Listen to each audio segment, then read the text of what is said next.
Good morning बच्चों, my name is Anshu Kumar Pal. आज मैं आपको क्लास 12 फिजिक्स स्थिर विद्युत स्थितिज ऊर्जा पढ़ाएंगे।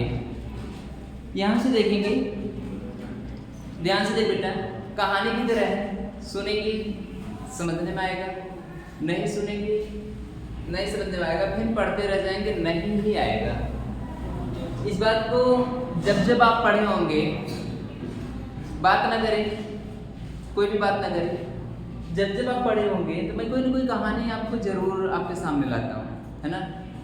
बस वही कहानी है, पूरी फिजिक्स कहानी ही है, और थोड़ी सी इधर उधर जोड़ घटाना, थोड़ा थिंकिंग पावर थोड़ा सा स्ट्रांग होगा इससे। अगर मान लीजिए कि स्थितिज ऊर्जा, विद्युत स्थितिज ऊर्जा,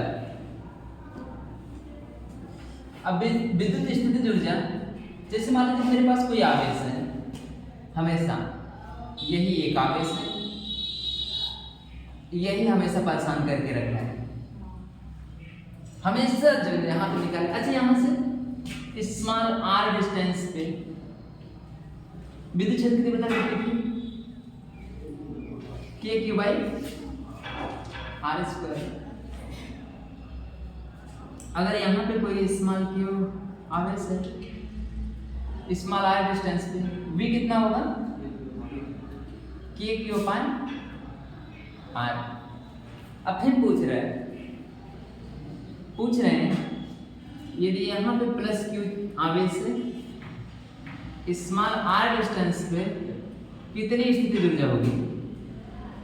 स्थितिज ऊर्जा को U से डिनोट करते हैं, कितनी स्थितिज ऊर्जा होगी, यही आपसे पूछ रहे हैं। कुछ लोग बुक में देखे होंगे कितना है के Q1 Q2 बाई आर। तो आपसे ये पूछ रहे हैं कि प्लस क्यू के कारण यहाँ पर कोई स्थितिज ऊर्जा होगी। आंसर है नहीं होगी। आंसर है कि विद्युत स्थितिज ऊर्जा यहाँ पर 0 होगी। कोई बताएगा रीजन क्यों विद्युत स्थितिज ऊर्जा 0 क्यों होगी?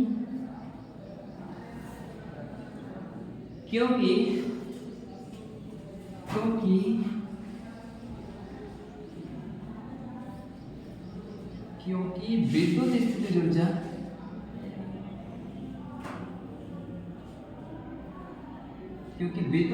ऊर्जा एक सिंगल आवेश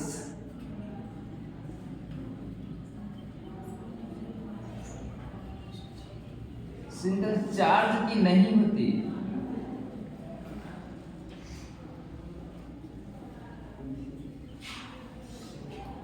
सिंगल चार्ज की नहीं होती। अच्छा, क्यों नहीं होती है? स्थितिज ऊर्जा होता क्या है?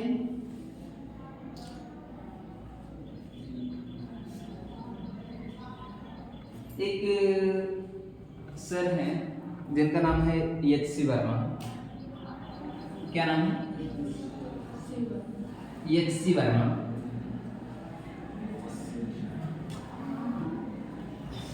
ठीक है, ये बताए हैं कि किसी एक सिंगल आवेश के कारण कोई स्थितिज ऊर्जा नहीं होती।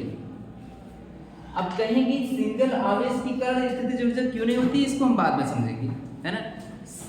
उसको समझाने के लिए हमें कुछ रेफरेंस की जरूरत पड़ेगी। तो हम 2 आवेश लेते हैं, है ना, 2 आवेश लेते हैं और उसके कारण स्थितिज ऊर्जा निकालने की कोशिश करते हैं। मान लीजिए मेरे पास कोई 2 आवेश है, मेरे पास नीचे दिख रहा है बेटा, ये लाइन दिख रही है? सच में नहीं दिख रही,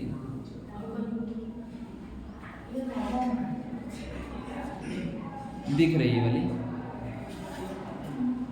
ये वाली लाइन दिख रही है। तो यहां तक हमें लिखना है, नहीं दिख रही, हमें तो दिख रहा है। यहां से देखें, अगर मैं मान लो कि मेरे पास 2 आवेश है, Q1 और Q1 और Q2 दो आवेश हैं, इनके बीच की दूरी कितनी है? स्मॉल r है। ये केस फर्स्ट है। कौन सा केस है? प्रथम स्थिति है, और यहाँ पे स्थिति दूसरी है। केस सेकंड है द्वितीय स्थिति। बेटा हम ज्यादा से ज्यादा लिखने की कोशिश करेंगे, है ना। ज्यादातर बच्चों को नहीं है समझ में आता, जो मैं बोलता हूँ ना उसको लिख ही देते हैं, है ना। सब तो नहीं लिखेंगे, लेकिन बहुत कुछ लिख देंगे, ठीक है, जो आपको आसानी रहेगी। ये प्रथम केस है, ये द्वितीय केस है ना। यही आवेश को हम थोड़ा पास पास रखते हैं, है ना। इस आवेश को थोड़ा पास पास Q1 Q2, ठीक है।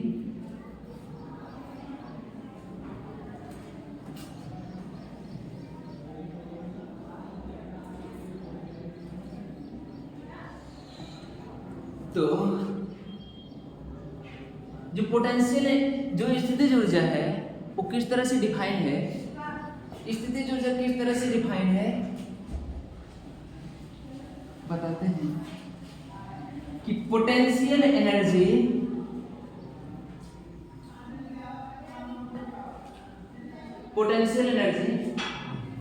फाइनल वाले की, है ना। ये हमारा इनिशियल है, ये वाला फाइनल है ना।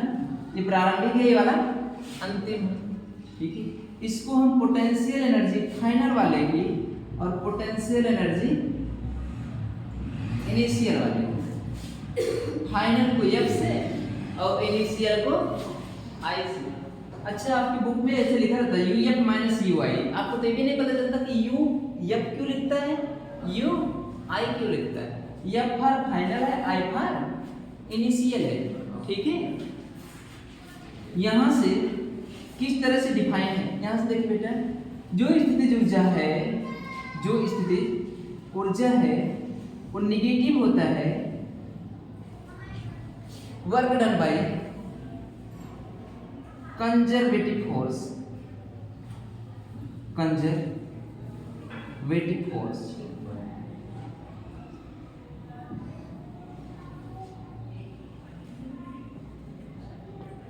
Work done by conservative force. अब कंजर्वेटिव फोर्स का मतलब क्या हुआ? बल संरक्षित का मतलब क्या होता है? हाँ, जैसे कंजर्वेटिव फोर्स संरक्षित, इसका मतलब क्या होता है? जो बदलना नहीं चाहिए। क्या नहीं बदलना चाहिए बेटा? हम ऐसा जो बदलना नहीं चाहिए, हमको नहीं समझाया, थोड़ा बताएं। जो नहीं बदलना चाहिए मतलब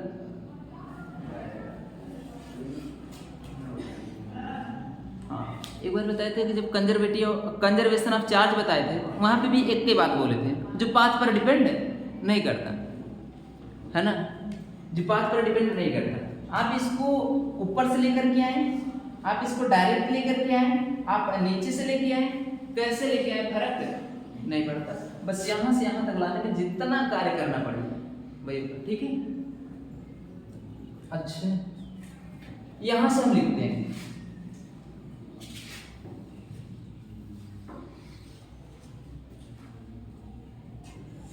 UF minus UI। UF minus UI।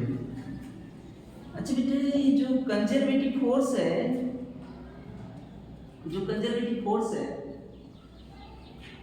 इसको हम ऐसे लिख सकते हैं, work done by external agent, प्रथम वाले चार्ज के कारण एक्सटर्नल एजेंट प्लस W2 दूसरे वाले चार्ज के कारण work done by external agent, ठीक है। यहाँ पे एक बार स्पेलिंग अच्छे से लिखी है, यहाँ पे भी देख लीजिए, है ना। Work done by external agent. अब कहेंगे कि ये वाला इसके बराबर कैसे होगी, प्रश्न तो आया ना। इस संरक्षित फोर्स अभी मैंने समझाया, जो पाथ पर डिपेंड ना कर रहा। और ये एक्सटर्नल एजेंट कैसे होता है? जैसे चार्ज हुआ तो भैया हम लेके आएंगे, चार्ज वर्क तो हम लेके आएंगे, जो चार्ज वर्क हम लेके आएंगे तो पहले वाले चार्ज को लेके आए तो W1 हुआ, दूसरे वाले चार्ज को लेकर के आए तो W2 हुआ। ठीक है, अगर हम इस पहले वाले चार्ज को लेकर के आ रहे हैं, अच्छा हम इसको पहले समझ लेते हैं, ये वाला माइनस वाला प्लस कैसे हो गया, है ना, और कंजर्वेटिव एक्सटर्नल फोर्स कैसे हो गया। ये क्रिया तब होगी, ये काम तब होगा जब काइनेटिक एनर्जी जीरो हो। काइनेटिक एनर्जी जीरो मतलब डेल्टा के बराबर जीरो हो, मतलब सरफेस पूरी तरह से स्मूथ हो। सरफेस पूरी तरह से स्मूथ हो मतलब तो इसका मतलब वो फ्रिक्शन जीरो हो। चिकना होने का मतलब है फ्रिक्शन जीरो होगा, है ना, अपने अपने हिसाब से बोल सकते, कोई दिक्कत नहीं। ठीक है, फ्रिक्शन जीरो होगा तो सरफेस चिकना होगा, लेकिन इतना भी जैसे आप ना कि कांच वाला है तो चिकना है, उसमें भी स्मूथनेस 100% नहीं है ना। स्मूथनेस 100% का मतलब वो होता है कि अगर एक बार फिसल गए तो फिर रोकने का मौका ना मिले, वही 100% फ्रिक्शन जीरो है यहाँ पे। ठीक है, यहाँ से हम करते हैं। एक आप पढ़े होंगे कक्षा 11 में वर्क ऊर्जा प्रमेय। अच्छा, आधे हिंदी आधे अंग्रेजी। कार्य ऊर्जा प्रमेय, वर्क एनर्जी थ्योरम, है ना। यहां से जो ये जो डब्बा बता रहे हैं, कहते हैं जो हमारा कंजर्वेटिव फोर्स होता है और जो एक्सटर्नल वर्क होता है, जो कंजर्वेटिव फोर्स प्लस W जो एक्सटर्नल एजेंट होता है वो डेल्टा के बराबर होता है। किसके बराबर होता है? डेल्टा के बराबर होता है। और जो किया गया कार्य होता है, किया गया कार्य बराबर ए बराबर किसको होता है? हाफ mv स्क्वायर, है ना। तो वहां से W बराबर क्या आया था? हाफ mv स्क्वायर, और W को के बराबर कर दिया था, के बराबर हाफ mv स्क्वायर। वही कार्य ऊर्जा प्रमेय सिद्ध हुआ था। तो यहाँ से इसकी पहले जो लाइन लिखी थी, कंजर्वेटिव फोर्स, कंजर्वेटिव सी मतलब समझ में आ रहा है, सी संरक्षी बल, संरक्षी कार्य है ना, और एक्सटर्नल एजेंट वाला कार्य है। ठीक है बेटे, बुक में नहीं देखेंगे और मिलबो नहीं करेगा, ये वाला तो बिल्कुल नहीं मिलेगा। तो बेटे कॉपी में क्या देख रहे हैं, देखिए इधर, यहां से हमने क्या बोला कि अगर फ्रिक्शन जीरो है तो काइनेटिक एनर्जी कितनी होगी? सरफेस पूरी तरह से स्मूथ है तो काइनेटिक एनर्जी जीरो होगी, है ना। काइनेटिक एनर्जी जीरो होगी, तो यहां से हमारा क्या हो जाएगा? WC प्लस WE इस संरक्षी बल प्लस एक्सटर्नल एजेंट का जो वर्क है, ई वाला कैसे हो जाएगा? WC equal to minus WE, है ना। यहां से माइनस अगर भाग कर दीजिए तो माइनस W कंजर्वेटिव लिख देना आगे, कितना है? WE, इतना तक सही है। देखेंगे तो एक्सटर्नल एजेंट, इसको हमने यहां से इतनी लाइन खा करके डायरेक्ट लिखा था। ठीक है, एक अच्छे 11 गए, कहाँ गए? 11 गए। बेटे ये सब नॉलेज में तुम्हें कैसे रोक सकता हूँ, है ना, बता रहा हूँ। आए तो ठीक है, नहीं आए तब भी ठीक है, नहीं आए तब क्यों ठीक है, नहीं आए तब क्यों ठीक है। अब पढ़ लीजिए ना, थोड़ा से प्रीवियस वीडियो देख लेंगे, तुम्हारे लिए नहीं ठीक है, हमारे लिए ठीक है। ठीक है, UF माइनस UI, इतना तक ठीक है। ये बेटा अब हम इसको दो लिख दिए। हम कहते हैं कि जो पहले वाला वर्क है पोटेंशियल एट इंफिनिटी, ये जो आप यहां से लेके आ रहे हैं, अपना हम चालाकी के लिए कर रहे हैं, हम इसको चालाकी के लिए कह रहे हैं कि इसको हम इंफिनिटी मान लेते हैं। कहाँ मान लेते हैं? इंफिनिटी, है ना। इंफिनिटी पे पोटेंशियल कितना होता है? इंफिनिटी पे पोटेंशियल जीरो होता है। जब इंफिनिटी पे पोटेंशियल जीरो होता है और पोटेंशियल बराबर क्या होता है? V बराबर क्या होता है? W बाई Q होता है। हाँ हम कहते हैं कि पोटेंशियल जीरो है तो डब्ल्यू भी कितना हो जाएगा, और किया गया कार्य ही तो स्थितिज ऊर्जा के रूप में संचित होता है, जो यहाँ से डिफाइन किया गया है। मैंने यही तो बताया, कार्य वही तो स्थितिज ऊर्जा है, यही तो यहाँ से आया ना, ये हम नहीं बता रहे। इस समय पूरी पृथ्वी पे शायद सबसे टैलेंटेड है फिजिक्स में यश सी वर्मा।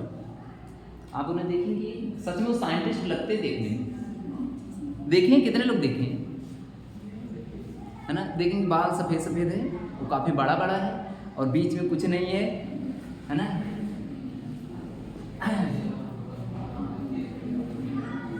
शायद 90 के प्लस में होंगे, हमें तो ऐसा लग रहा है, लेकिन फिटनेस इतनी अच्छी है ना, अभी भी कूद के पढ़ाते हैं,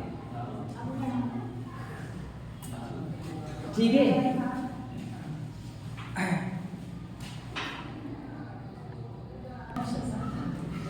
देख बेटा ध्यान से, एक कहानी और है, उसको भी सुनेंगे।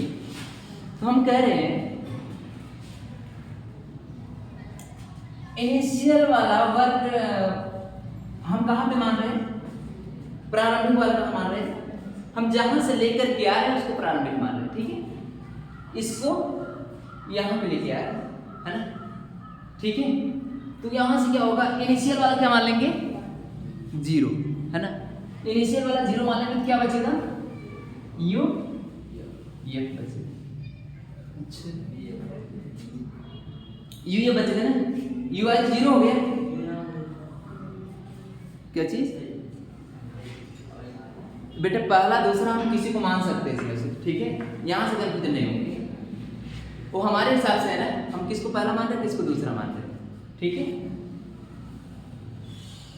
Work done by external agent, पहला वाले इधर से ध्यान से देख बेटा, हम कहते हैं इधर नील का देख ले तो समझने में आ जाएगा, बहुत इंपॉर्टेंट लाइन बोलने जा रहे हैं। हम इस चार्ज को हम ही लेके आएंगे यहां तक, लेकिन हम कह रहे हैं कोई कार्य नहीं किया जाएगा, बताएं क्यों। हम इस आवेश को यहां से यहां तक लेके आ रहे हैं, हम कह रहे कोई कार्य नहीं किया जाएगा।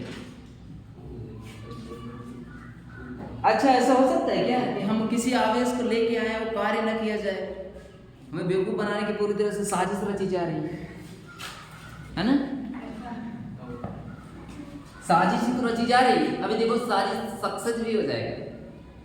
हम क्या कर रहे हैं, सरफेस कैसा है, थोड़ा कम इमेजिन करें, है ना, इमेजिन करें कि संसार पूरी तरह से चिकना है ना, ऐसे हम किसी चीज को एक बार पुश कर दे रहे हैं तो रुक ही नहीं रही है ना, ठीक है। हम इसको ऐसे मान लीजिए कि आप गए हैं दिल्ली, है ना, दिल्ली गए हैं, वहीं पे रुके हैं और सरफेस पूरी तरह से स्मूथ है, एकदम चिकना से, आपका दोस्त एक पड़ाका मार दिया ऐसे, वहां से सन चल दिए हैं, ठीक है, और कहाँ पे आएंगे, डायरेक्ट आप तब तक आते रहेंगे बिना कुछ काम किए, कब तक आते रहेंगे, जब तक फिर थोड़ा सा कार्य करके उसे रोक न दिया जाए, है ना, थोड़ा सा जितना तेजी से दरिया मारते हैं उतना तेजी से दरिया रोक देंगे ना तो रुक जाएंगे, है ना। देखिए बेटा इतनी बोरिंग चीज नहीं बता रहे कि जम्हाई ले रहे हैं, जब नहीं समझने में आएगा तो निधि ही आएगा।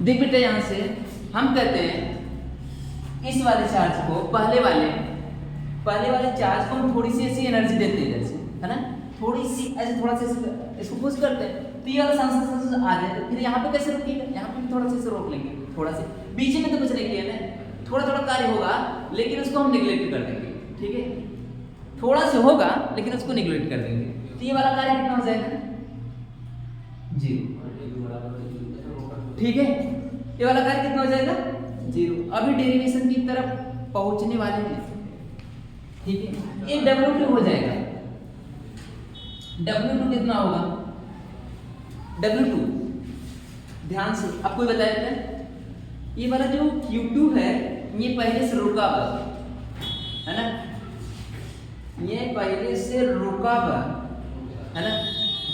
अच्छा एक बात बता बेटा, दोनों सेम है ना, सेम कैंडिडेट है, एक सीट है ना, और कहीं पे जा करके एक पहले से सेट हो चुका है और दूसरा वहीं पे जाकर सेट होने की कोशिश कर रहा है, तो क्या कहेगा, मत आइए, जगह ना रहे, है ना। जो ही आप इसको यहाँ से लेके आने की कोशिश करेंगे, Q2 को इधर लाएंगे तो ये Q उसको रिपेल करेंगे, है ना। Q2 Q1 यहाँ पे पहले से है ना, Q1 यहाँ पे रखा गया है, Q2 को ला रहे हैं, है ना। जिसको लेके आते हैं वर्क डन उसी से होता है ना, जिसको लेकर के आते हैं वर्क डन उसी से होता है। Q2 कब लेके आ रहे हैं, सही, Q2 को लेकर के आ रहे हैं तो वर्क डन क्या होगा बेटा, फार्मूला फिर से लगा दे, delta W equal to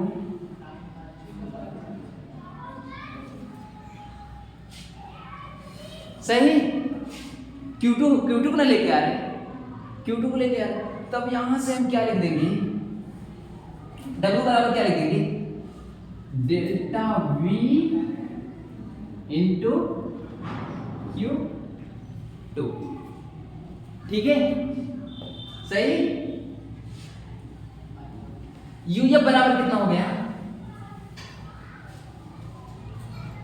Q2 into delta V, delta V का मान कितना आया है, UF डायरेक्ट V मान रखा, बता दो बेटा, डेल्टा V मान डायरेक्ट पुट कर दीजिए। Q2 के कारण अभी विभव देख के बताओ, अगर यहाँ पे Q2 है तो यहाँ पे कितना हो जाएगा,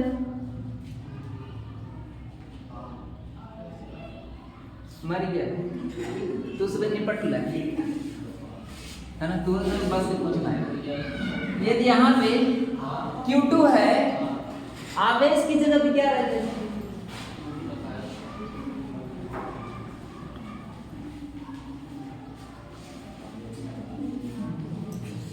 अच्छा, जिसको लेकर के हम आते थे, ए बेटा, जिसको हम लेकर के आते थे उसकी वजह से पोटेंशियल होता था, नहीं होता था, उसकी वजह से कार्य होता था। अरे Q0 को लेके आते थे, Q0 से ऊपर नीचे कट जाता था, है ना बेटा, वो सब याद होने चाहिए। देखिए Q0 को लेके आते थे ना, Q0 क्यों कट जाता था, तब यहां से हमारा क्या आएगा, Q1 आएगा। बोलो क्या लिखें, K Q1 अपान R, तो UF कितना आ जाएगा, K Q1 Q2 अपान R, ठीक है। स्थिति ऊर्जा कितनी आ जाएगी, K Q1 Q2 by R आ जाएगा, ठीक है।